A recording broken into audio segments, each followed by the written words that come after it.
Everyone. Welcome to another episode of the weekly download.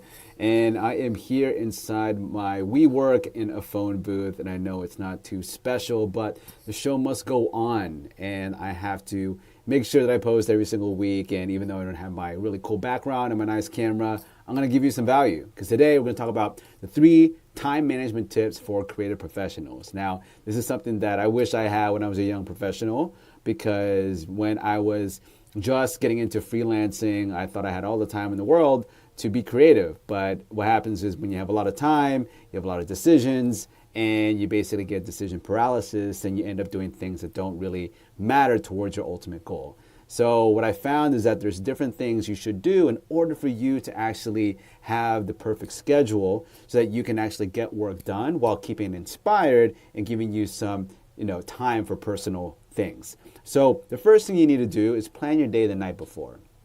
I've done this for a while because I know that when you wake up and you feel like you can just jump into the day and without any plan, to me personally, that doesn't have the most effective, outcome, just because you do just kind of live by the seat of your pants and you're more reactive than proactive. So the best thing to do is the night beforehand, just look at your calendar the next day. And we'll talk about what type of calendar in the third point, but plan out your day. And then when you plan out your day, figure out what are the top things you need to do in order for you to have a very successful day, right? If you read the book called The One Thing, it's what's the one thing that you can do that if done right now can make everything else unnecessary.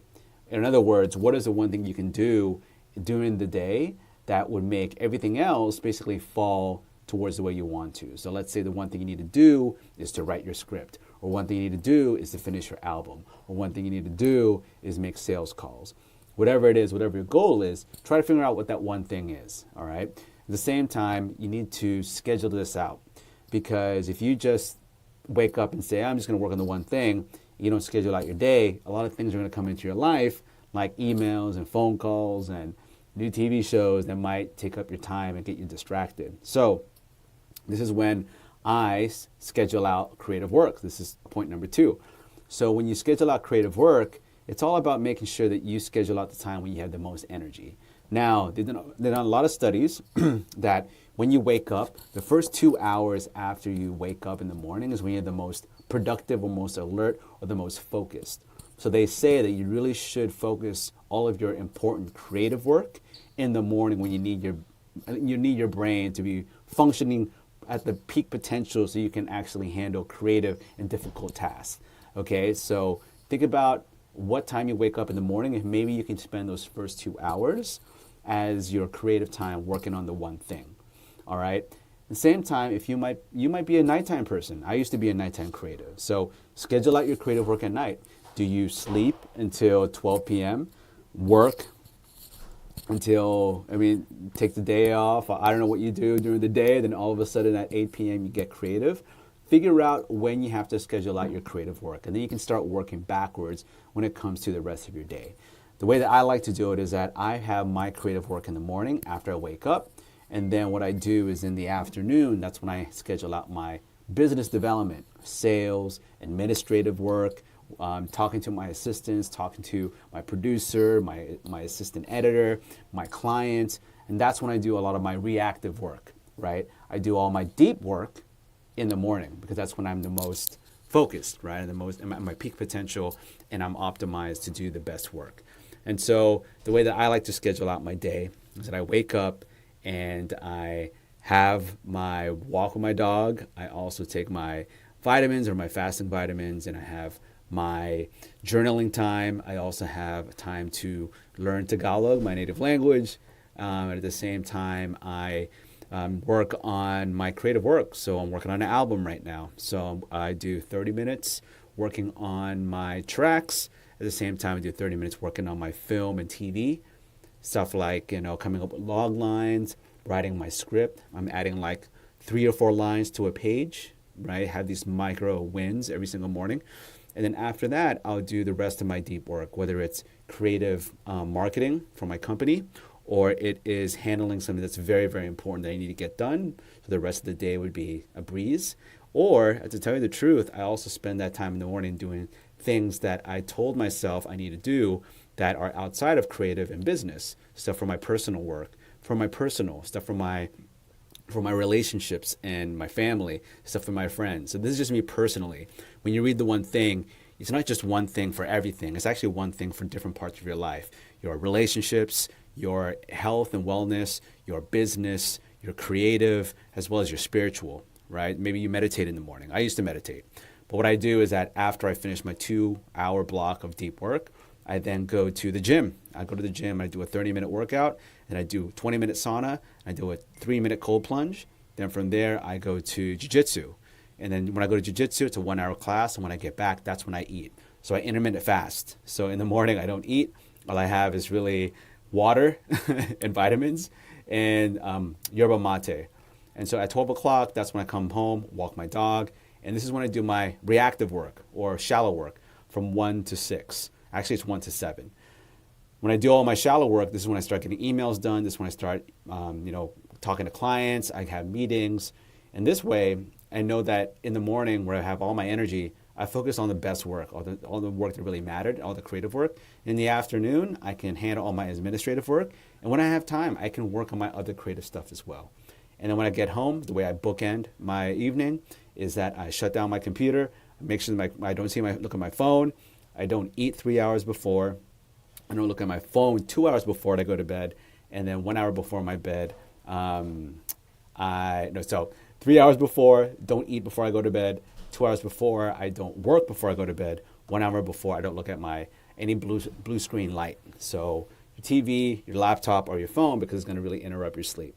Okay, so that's my day. So it's all about, bookending your day. And after that, of course, when I go to bed, I do my journaling. Again, I journal. And then when I journal, I also read a book, 10 pages, and then that helps me go to bed. I also started stretching and doing a foam roller because Kelly started, Supple Leopard. He was saying that when you get a massage, you usually feel very tired. You want to go to sleep. So usually my body is aching at the end of the day. So I use a foam roller as well as a massager to help myself get very relaxed. So that when I go to bed and I journal and then I read my book, I'm able to fall asleep faster. And then in my journal, that's when I plan my day, right? So in my journal, I say, okay, tomorrow, these are the things I need to get done. And while I do that, that helps me figure out what I'm going to do the next day. So when I wake up, I look at my journal, remember what I said was the most important thing, throw that into my calendar. Or I do it the day before during my administrative work day, right?